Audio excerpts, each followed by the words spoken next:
Over to you, Gordon. Thank you very much. Thank you very much indeed. So yeah, I thought about a lot of things what I could talk about this morning because I usually try and give you guys something to do, something that you might find useful out of my coaching and stuff. But this time I thought I'd do something a little bit different.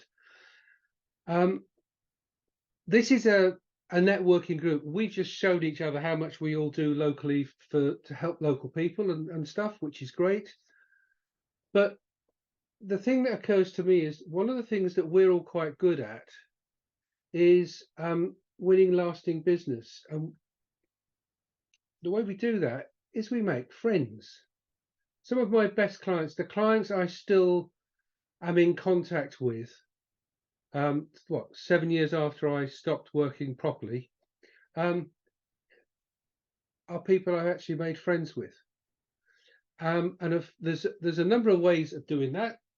There's all kinds of different models out there. I'm just going to share a model of personality style that I first came across, and I have looked it up because, yes, of course, I've still got the notes from the course I used to teach, um, is a simple personality style triangle. The interesting thing is, I came across it just 2 years ago in a book I was reading for my MSc studies in coaching and behavioral change. It's the same model.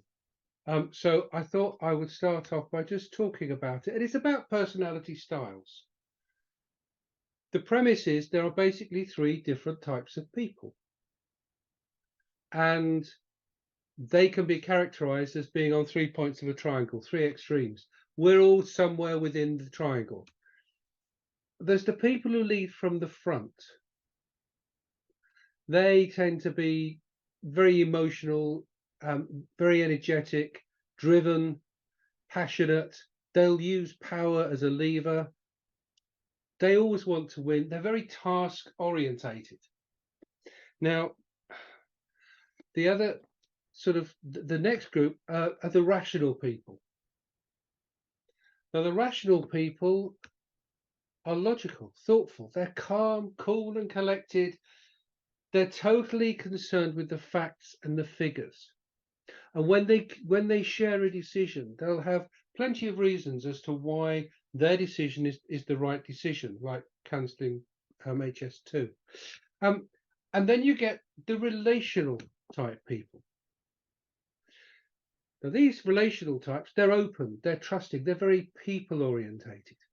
Now, that's the model that's in Catherine Sandler's book, leading from the front, being rational or being relational.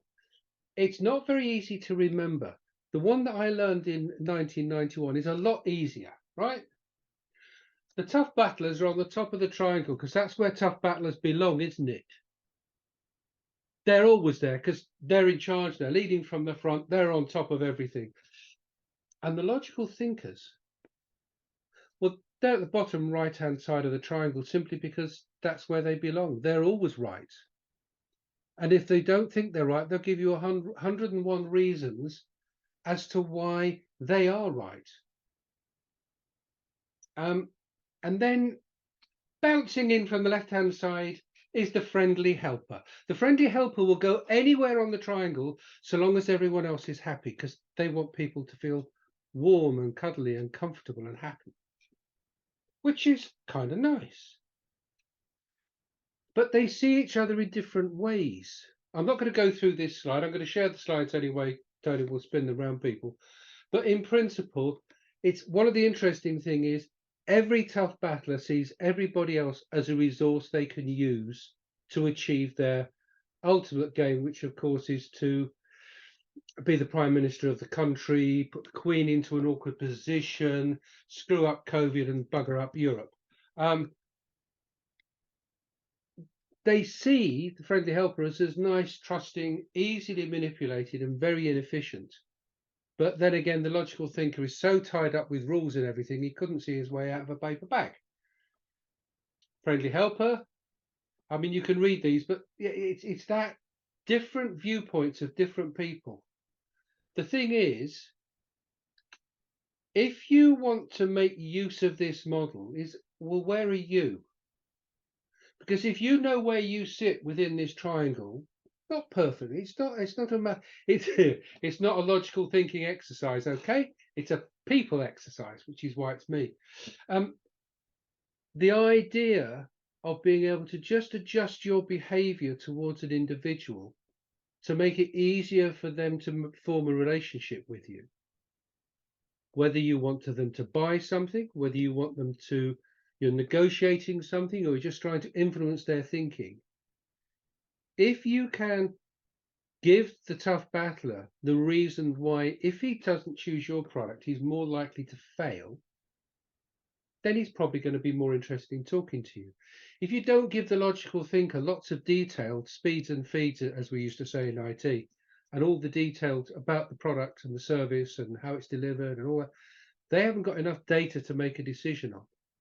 And of course, the friendly helper wants to know that you are looking after the people, that you will make sure that there's a benefit for the people that are working with them, the people who work with their company, and at the end of the day, their end customer.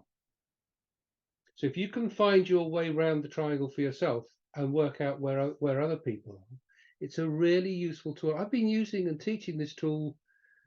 Well, I've certainly taught it in Singapore, Hong Kong, Germany, the States, France, and I used it internationally for international courses at Capgemini's training center in Paris.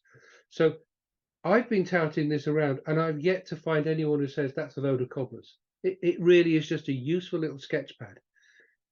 It's not like DISC. DISC is about behavior. This is about personality. It is different. So how do you spot these different types of people?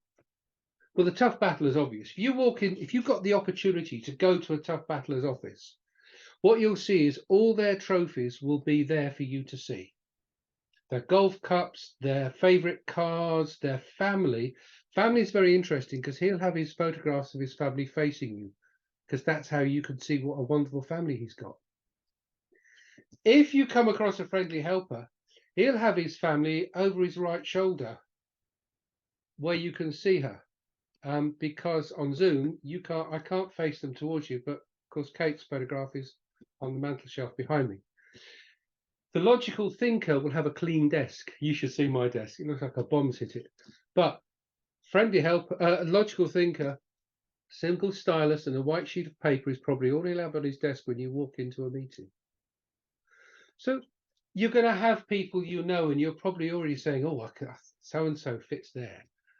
So when you then challenge these people, one of the questions is, how do they react? Well, I don't know. Why is it not? It's not working. Tough battle. So the tough battler will battle. He'll fight. In fact, if you say hello to a tough battler and shake his hand, he'll probably try and crush your hand for you, just to give you a challenge to see how tough you are, see whether he's got to fight you or not. He will always fight you. The logical thinker has to stop, because they can't think of, if you're challenging them too much, they have to work out why you're challenging them and what they could do about it. And the friendly helper will simply run away from a challenge and come back another day. Yes, that's what I tend to do, and I put my hands up and I know I do it, and I'm quite comfortable with it, because at the end of the day I usually keep the customer as a friend, and I manage to get the decision I want. So just as a laugh, just think where you might put these people. Sunak, I've already pasted him into the bottom right hand corner. He's a logical thinker. Boris is a tough battler. Maggie a tough battler. Tony Blair is a friendly helper. The struggle he had with Gordon Brown, yes, Tony, I mean it. He couldn't control Bush. He couldn't argue with Gordon Brown. And at the end of the day, he screwed up the Middle East. Mother Teresa, balls of steel. She's a tough battler. She took on the Roman Catholic Church and the Indian government to do what she did. And Alan Sugar, well, he's Alan Sugar, isn't he? So what? Well, if you want to talk about this anymore, give me a call. You all know where I live, and that should give you about 20 seconds for questions, Tony. Thank you very much.